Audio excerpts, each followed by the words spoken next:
웅천교회 온 지 4년, 새가족을 섬긴 지는 3년째로서 새가족을 위해 밥을 퍼는 봉사를 하고 있는 김용재 집사입니다.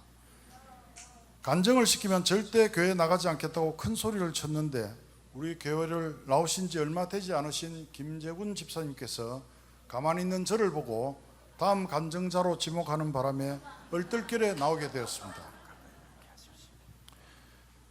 먼저 순종케 하신 하나님께 감사드리며 함께 주시리라 믿습니다. 혹시 저와 같이 나르시즘에 빠진 신앙생활을 하고 계신 분이 계시다면 이 시간 회복되는 축복을 함께 나누었으면 합니다. 저는 고등학교를 졸업할 때까지 천주교를 믿었습니다.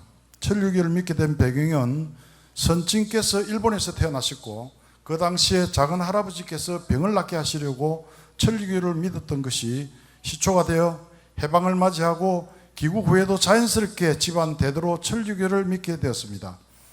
그러나 저는 부모님과 다른 형제들과 달리 천주교에 깊이 매료되지 않았습니다. 지금 생각해보면 종교의 자유가 있는 대한민국에 사는 것이 큰 축복이라 생각합니다.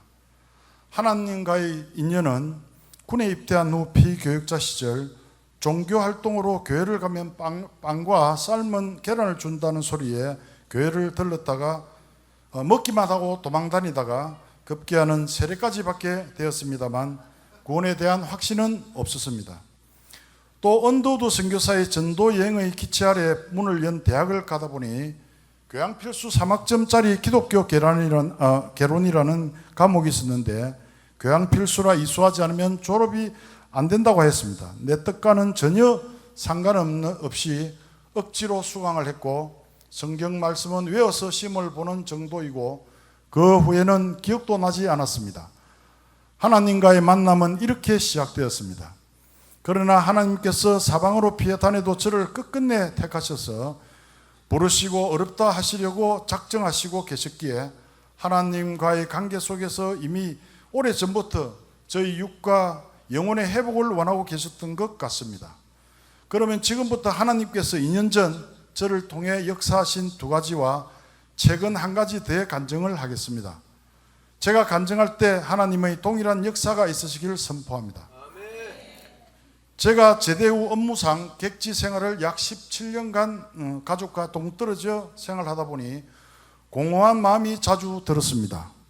그러던 중 마지막으로 추자도라는 섬에 감리 단장으로 발령받아 가보니 인구 2,700명 정도인 작은 섬으로서 그곳에는 상가도 별로 없고 밤이면 개와 고양이밖에 없는 아주 삭막한 곳이었습니다.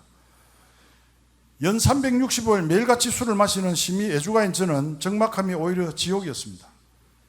마침내 익숙하지 못한 생활로 인해 공황장애라는 끔찍한 병마가 찾아왔습니다. 숨을 쉴 수 없을 것 같은 그 증상은 차마 말로 형언할 수 없을 정도였으며 또한 제 의지와 전혀 상관없는 없이 엄습해 오는 심한 증상은 정말 내기가 어려웠습니다. 한 달에 한 번 추자도에서 지내 집에 올 때 밀폐된 비행기나 배 위에서 뛰어내리고 싶을 충동도 느꼈습니다. 결국 증상의 악화로 정신의학과에서 처방받은 약을 복용하게 되었습니다. 약을 복용하면 증상이 없어지고 복용하지 않으면 여지없이 저를 또 괴롭혔습니다. 이렇듯 끝없는 병화와 힘들게 싸우며 약에 의존할 수밖에 없었던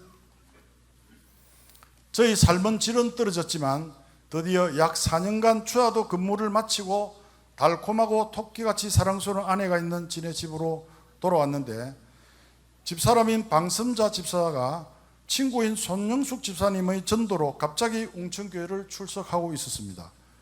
우리 방선자 집사는 평소 믿음이 좋아서인지 웅천교회 오승환 목사님 말씀이 너무 좋다고 했지만 제 마음으로는 제발 나를 절대 전도하지 않기를 하고 바랬는데 손영숙 집사의 전도 일정이 너무 집요하고 끈질겨서 사실 오늘 처음으로 하는 말이지만 그 당시에는 손영숙 집사가 그렇게 미울 수가 없었습니다.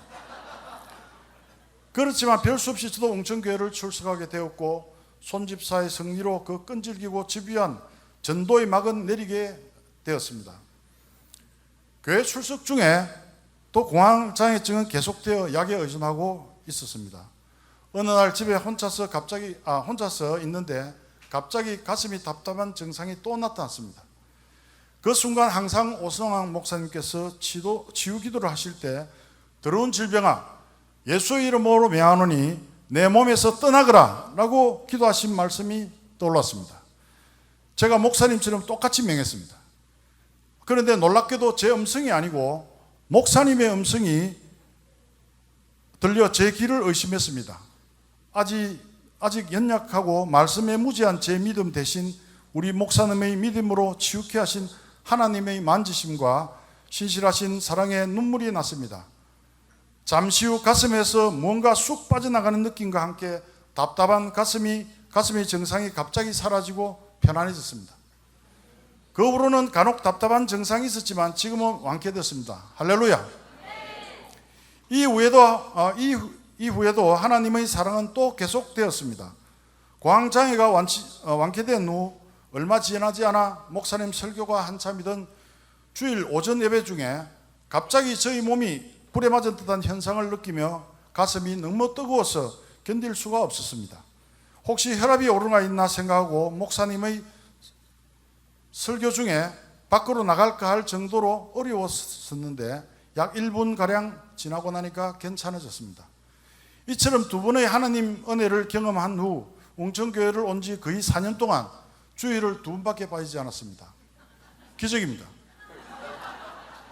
마지막으로 하나님의 은혜를 2번 경험했고 복음학교를 2번 3기와 11기를 수료했음에도 불구하고 믿음이 크게 성장하지 못했습니다. 목사님께서는 늘 저희 집사람을 통해 김 집사님 기도를 해야 합니다 라고 사인을 주셨지만 기도의 기쁨을 알지 못한 저는 큰 변화를 가지지 못하고 있던 차에 얼마 전 김재곤 집사님 가족과 식사를 하게 되었는데 정말이지 큰 충격이었습니다. 두 분은 정말 순수하시고 짧은 신앙기간에 저렇게 하나님의 만지심의 역사가 있는가, 저럴 수가 있는가라고 의구심마저 들 정도였습니다. 저는 저분보다 먼저 신앙생활을 했고 새 가족부에서 3년쯤 밥 푸는 봉사를 하면서 믿음 생활을 위해 신약 성경도 필사를 해보았습니다. 오히려 두 분의 간증과 그분들의 성도 간의 교제와 섬기는 모습이 저희 신앙을 돌아보게 해주었고 재결단하게 하는 마중물의 역할이 되었습니다. 하나님께서는 앞서 광장의 치유와 성령 체험 등 두 분의 크신 은혜를 주셨으며 또 성령의 감동과 감화를 통해 두 분처럼 임마누엘의 삶과 인격으로 변화를 가져야겠다는 다짐을 하게 해주셨습니다. 이토록 깨닫게 해주신 은혜 또한 성령 체험이라고 생각합니다. 그런즉 누구든지 그리스도 안에 있으면 새로운 피조물이라 이것은 지나갔으니 보다 새것이 되었도다. 그린도후서 5장 17절 말씀입니다.